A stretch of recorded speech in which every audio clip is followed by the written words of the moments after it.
Bismillahirrahmanirrahim. Assalamualaikum warahmatullahi wabarakatuh. Subhanal malikil quddus, subhanal malikil mawjud, subhanal malikil ma'bud, subhanal malikil hayyil ladzi la yamutu abada. Subuhun qudusun rabbuna wa rabbul malaikati warruh, wala haula wala quwwata illa billahil aliyyil azim. Amma ba'du. Bersyukur kepada Allah dengan mengucap alhamdulillah, salawat kepada baginda Rasulullah sallallahu alaihi wasallam.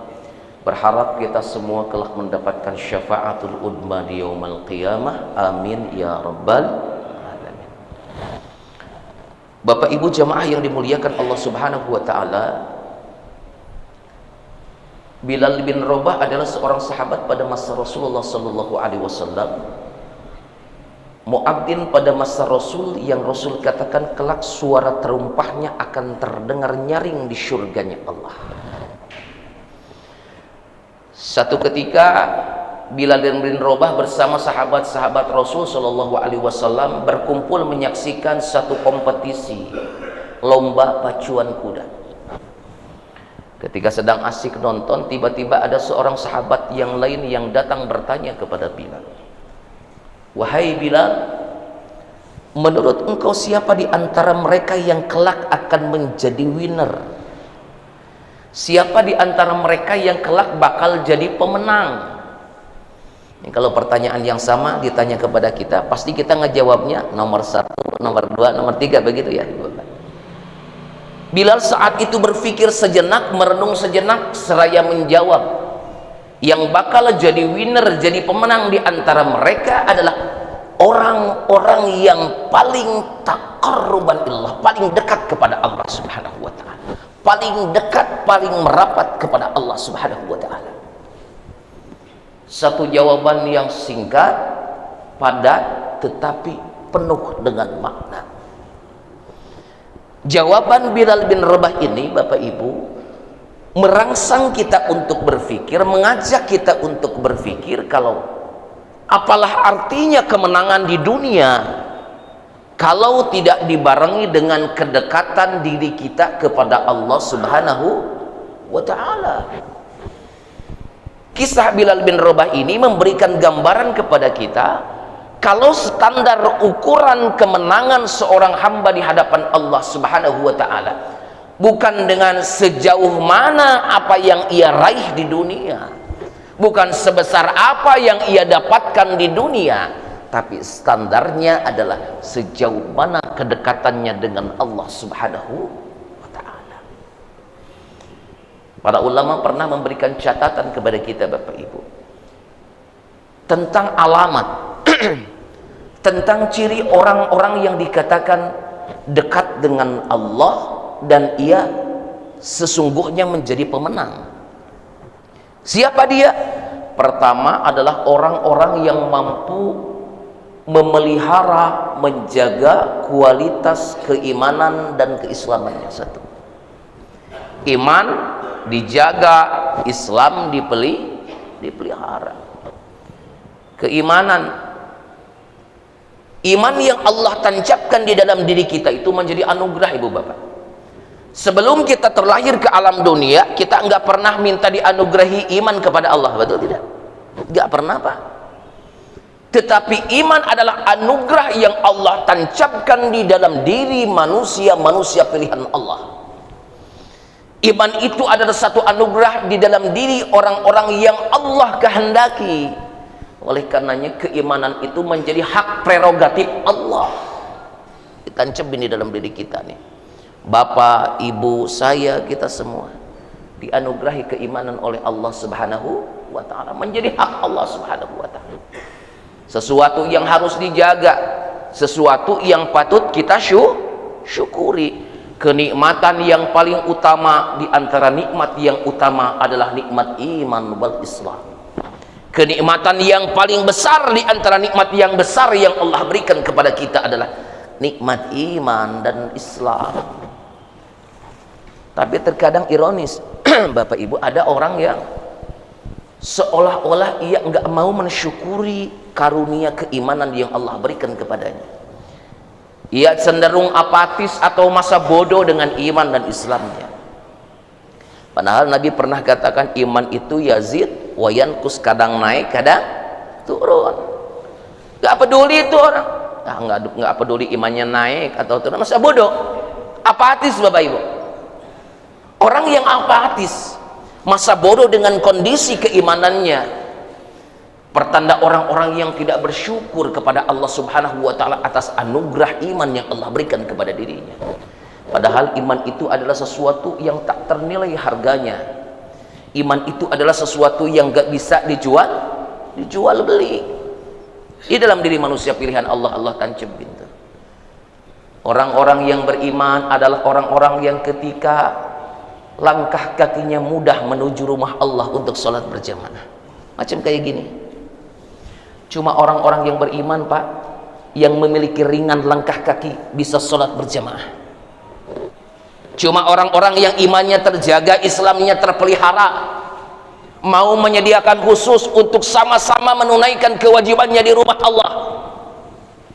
Hanya orang-orang yang imannya terjaga, kualitas imannya terpelihara, yang mau bersama-sama duduk sejenak di taman-taman surganya Allah.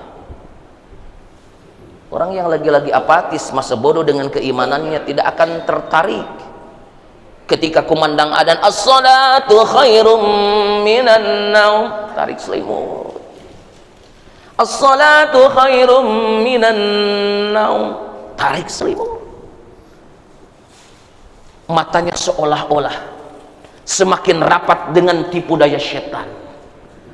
Matanya seolah-olah merasakan efek dari kencingnya setan. Maaf kalau orang yang ketika mendengar panggilan as-salatu khairum minan naum, kemudian ia malah mengencangkan selimutnya, tarik selimut, malah asik dengan tidurnya, tidak terjaga dari tempat tidurnya.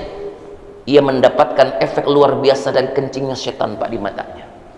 Kata Rasulullah sallallahu alaihi wasallam ya. Oleh karenanya kita yang sudah subuh hari ini terjaga ini, digerakkan kaki kita, dimudahkan oleh Allah Subhanahu wa Ta'ala bisa menunaikan kewajiban sholat berjamaah, jaga, pelihara Ibu Bapak. Kita ngejaga sholat kita, hakikatnya kita ngejaga iman dan Islam kita. Kalau bukan kita, siapa lagi yang jaga? Betul tidak? Beruntung, Pak, bahagia Ibu Bapak, orang yang selalu menjaga kualitas iman, orang yang selalu menjaga kualitas keislamannya, orang yang menjaga amal-amal solehnya. Alladzina amanu wa lam yalbasu imanahum bidzulmin ulaika lahumul amnu wa hum muhtadun, kata Allah. Ini janji dari Allah, Pak, jaminan dari Allah. Alladzina amanu, adapun orang-orang yang beriman, walam yalbasu imanahum bidulmin, yang tidak mencampur adukan keimanannya dengan kezaliman, yang tidak mencampur adukan keimanannya dengan perbuatan jelek, yang enggak mencampur adukan perbuatan keimanannya dengan perbuatan-perbuatan buruk, maka Allah memberikan jaminan baginya. Ulaika lahumul amnu, bagi mereka itu keamanan. Ya, diamankan, Pak, dilindungi, dijaga, dipelihara oleh siapa? Oleh Allah. Allah yang langsung ngamanin tuh, Allah yang langsung melindungi. Wahum muhtadun, dan mereka pun akan senantiasa diberikan hidayah, diberikan petunjuk oleh Allah. Gak bakal salah langkah, gak bakal salah arah. Karena apa? Mereka tidak mencampur adukan keimanannya dengan perbuatan-perbuatan buruk, gak nyampur adukin keimanannya dengan perbuatan dosa, karena imannya terjaga. Allah akan mengamankannya, Allah akan senantiasa memberikan hidayah kepadanya.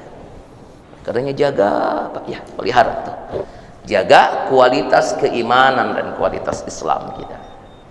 Dua, para ulama memberikan catatan, siapa Bapak Ibu orang-orang yang dikatakan dekat dengan Allah dan ia menjadi pemenang yang sesungguhnya, yaitu orang-orang yang menjaga kualitas keikhlasan. Iman, Islam selalu bersinggungan dengan perkara ikhlas. Karena ikhlas itu menjadi muara dalam beramal. Ikhlas itu menjadi pondasi dalam beramal. Perumpamaan orang yang beramal, amal soleh besar kecil, di rumah di mana saja ia beramal soleh, tapi muaranya tidak ikhlas. Tak ubahnya seperti orang yang menanam sawah ladang dengan tanaman bebatuan, gak ada nilai pahalanya di hadapan Allah Subhanahu wa ta'ala. Kerja tapi tidak mendapatkan apa-apa, ibarat kata. Ikhlas, lagi-lagi perkara keikhlasan itu Pak, Bapak Ibu, menjadi hak prerogatifnya Allah. Allah tancapkan ikhlas di dalam diri manusia pilihan Allah. Yang tahu ikhlas atau tidaknya dalam beramal hanyalah kita dengan Allah, betul tidak? Cuma kita sama Allah nih. Dari sekian banyak yang sholat berjamaah, dari sekian banyak yang hadir di pengajian, ikhlas atau tidaknya yang tahu hanya diri kita sama Allah. Karena letaknya ikhlas di mana? Di dalam hati. Siapa ia orang-orang yang mampu menjaga kualitas keikhlasannya? Siapa orang yang sebenarnya ikhlas? Yaitu orang-orang yang mampu menjaga kejernihan, kebersihan hatinya. Muaranya di dalam hati. Nabi katakan, ala inna fil jasadi mudghah. Ingat, di dalam diri kita itu ada segumpal daging, Pak. Kalau daging itu baik, semua bakal ke bawah baik. Kalau daging itu buruk, maka semua bakal ke bawah buruk. Ala wahiyal qalbu. Itu yang disebut dengan hati. Makanya jaga biar hati kita tetap ikhlas. Wa ma umiru illa liya'budullaha mukhlishina lahuddin. Ikhlas.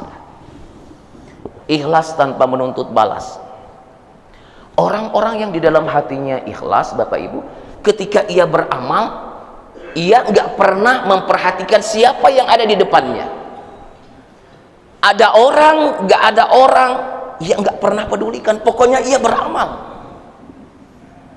Ia nggak pernah memperhatikan ada orang di depan, kemudian ia membagus-baguskan amalnya. Tidak. Banyak orang pada ngeliatin, pada memperhatikan, kemudian ia tampilkan seolah-olah performa amal-amalnya yang baik itu kayak gini. Tidak. Ia nggak pernah memperhatikan itu semua.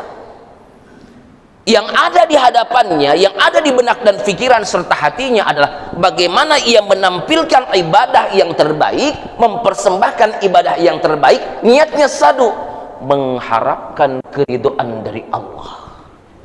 Udah, sama ibadah gini nanti karena Allah. Ia nggak pernah menganggap sepele perkara-perkara kecil, Pak.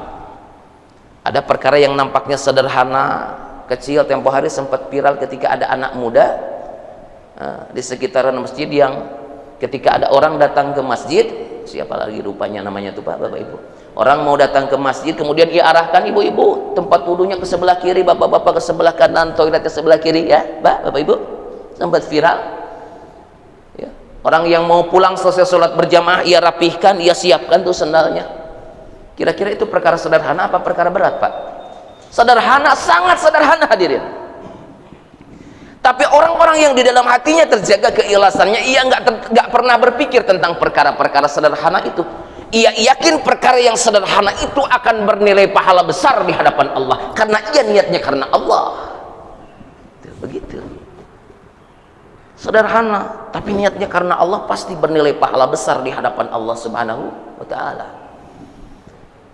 Bapak, kepala rumah tangga, imam di rumah tangga, ngejemput rezeki. Bekerja, gojek, narik angkot, macam-macam. Itu pekerjaan dunia. Ngejemput rezeki itu pekerjaan dunia. Tapi manakala pekerjaan dunia itu diniatkan ikhlas karena Allah Ta'ala, niat meraih keridhaan dari Allah Ta'ala, maka itu akan bernilai pahala yang besar adanya, tak ubahnya seperti amaliyah akhirat.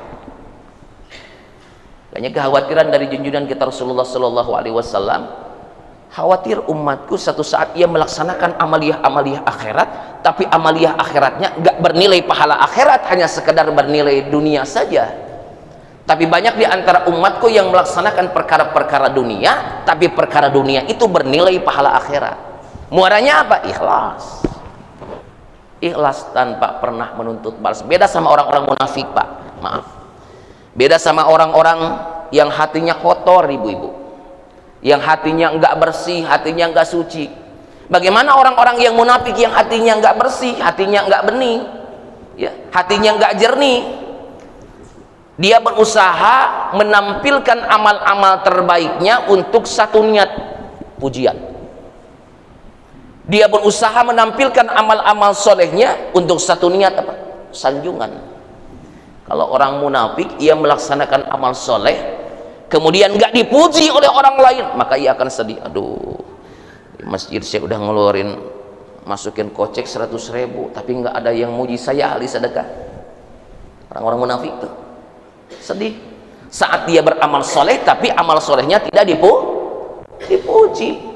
Tapi sebaliknya, orang-orang yang munafik ketika ia beramal soleh, kemudian dilihat oleh orang lain karena muatannya tidak ikhlas, kemudian ia dipuji, bapak mah udah ahli ibadah, ahli sholat berjamaah, murah tangan juga, senang sedekah. Ih, saya sombong?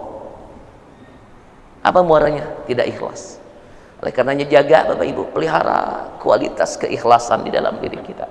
Perkara ikhlas harus kita bawa sampai akhir hayat kita, Pak. Sampai akhir hayat kita. Ibadah sekecil apapun muaranya sudah lillahi ta'ala. Makanya kita diberi keimanan oleh Allah, dianugerahi keikhlasan. Syukuri, ini kenikmatan tiada tara, ya. Iman, Islam, ikhlas selalu berdampingan. Taubahnya seperti sisi mata uang yang tidak bisa dipisahkan. Makanya ada satu doa yang kita mohonkan kepada Allah Ta'ala, Allahumma inna nas'aluka imanan da'ima wa nas'aluka yaqinan sadiqa wa nas'aluka qalban khashi'an. Allahumma inna nas'aluka, ya Allah kami bermohon kepadamu, imanan daima, keimanan yang kokoh, keimanan yang mantap, keimanan yang kuat. Wa nas'aluka yaqinan sadiqa, kami bermohon kepada Allah keyakinan yang benar. Benar itu dari Allah. Allahumma arinal haqqo haqqo warzuqna tiba'ah. Ya Allah kami bermohon kepadamu, tunjukkan kalau yang baik itu baik, yang benar itu benar, dan anugerahkan kepada kami kesanggupan untuk bisa melaksanakannya. Tahu itu amal soleh, diberikan kemampuan, sebab banyak orang yang tahu itu amal soleh tapi nggak dikasih kemampuan untuk melaksanakannya. Melihat orang lain berbondong-bondong pergi ke masjid, ke musola, buat apa sholat berjamaah, buat apa buat hadir di pengajian, hatinya nggak terbersit untuk pergi ke masjid, Pak. Berapa banyak saudara kita, mohon maaf, yang tahu kebenaran, tahu amal soleh, ia punya mata melihat tapi pura-pura buta, ia punya telinga ngedengar tapi pura-pura tuli. Ya, hati-hati tuh, hati-hati, jaga ikhlas. Yang ketiga, Bapak Ibu jemaah yang dimuliakan Allah, para ulama memberikan catatan, siapa orang yang dekat ke Allah, orang yang dikatakan sebagai pemenang adalah orang-orang yang senantiasa berorientasi untuk akhirat. Kalaupun dalam hidup ia selalu bersinggungan dengan perkara dunia, pasti ya kita selalu bersinggungan dengan perkara dunia, tapi dunia yang sedang ia jalani ia jadikan sebagai majru'atul akhirah, ia jadikan sebagai sawah ladangnya akhirat. Bagaimana perkara-perkara dunia, kerjanya kita dunia, jemputnya rezeki kita di dunia, apapun pekerjaan-pekerjaan dunia bisa bernilai pahala di akhirat. Ada konsep tawazun yang Al-Quran ajarkan kepada kita, wabtaghi fima ataqallahu ad-daral akhirah wa la tansa nasibaka minad dunya. Carilah oleh kamu kebahagiaan akhirat dari apa yang sudah Allah karuniakan kepadamu. Orang dikasih rezeki sama Allah, rezekinya nggak sekedar ia makan, nggak sekedar ia nikmati, tapi rezekinya ia amalin, rezekinya ia sedekahin, rezekinya ia infaki. Tapi Allah katakan wala tansa nasibaka minad dunya, tapi jangan lupa nasibmu di alam dunia. Ya. Pada masa Rasulullah Shallallahu Alaihi Wasallam ada seorang laki-laki yang duduk termenung di masjid, Pak, di pagi hari, padahal matahari udah naik. Dia tegur sama Rasulullah, kenapa engkau berdiam diri di sini, duduk termenung tafakur di masjid? Kalau bahasanya ada istilah, rezeki mah gimana Allah saja, dan rezeki sudah diatur sama Allah. Betul, Pak, rezeki itu sudah diatur sama Allah. Saat kita berada di rahim ibu kita, kita ditentukan oleh Allah seberapa besar rezeki kita, begitu ya. Tapi jangan lupa tugas kita adalah menyempurnakan ikhtiar. Ditegur oleh Rasulullah, bukan seperti ini engkau nunggu rezeki turun dari langit, bukan, tapi harus berikhtiar menjemput rezeki.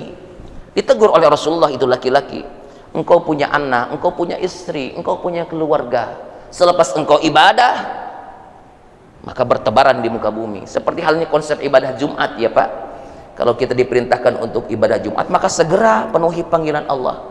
Fa idza qudiyatis shalah, kalau salat Jumat kewajiban-kewajiban kita kepada Allah sudah ditunaikan, maka berikutnya fantasiru fil ar, bertebaranlah lagi di muka bumi. Yang ngojek-gojek, yang dagang-dagang, yang kerja di kantor begitu ya.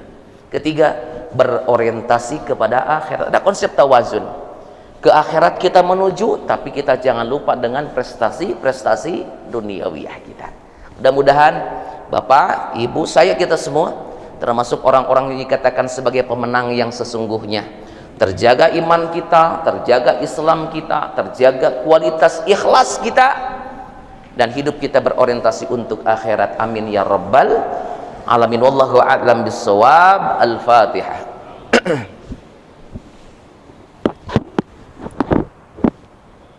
Astaghfirullahaladzim, astaghfirullahaladzim, astaghfirullahaladzim min kulli dhanbin azim wa atubu ilaih. Bismillahirrahmanirrahim. Alhamdulillahi hamdan syakirin hamdan na'amin, hamdan yuwafi ni'amahu wa yukafi'u mazidah.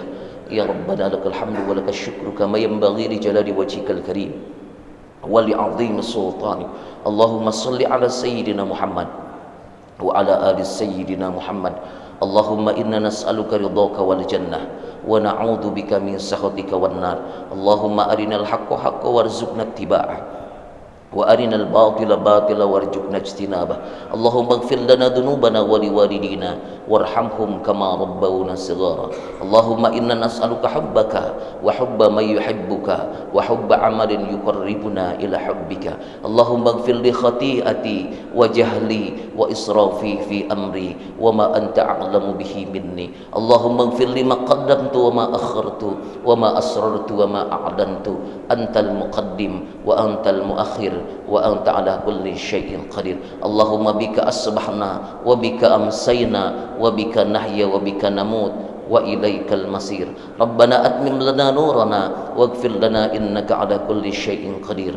Rabbana atina fid dunya hasanah wa fil akhirati hasanatan wa qina adzabannar. Wa sallallahu ala sayyidina Muhammadin wa ala alihi wa sahbihi wa sallam bifadlika. Subhana rabbika rabbil izzati amma yasifun wassalamun alal mursalin walhamdulillahi rabbil alamin. Amin ya rabbal alamin. Amin ya mujibas sa'irin. Mohon maaf lahir batin. Wassalamualaikum warahmatullahi wabarakatuh.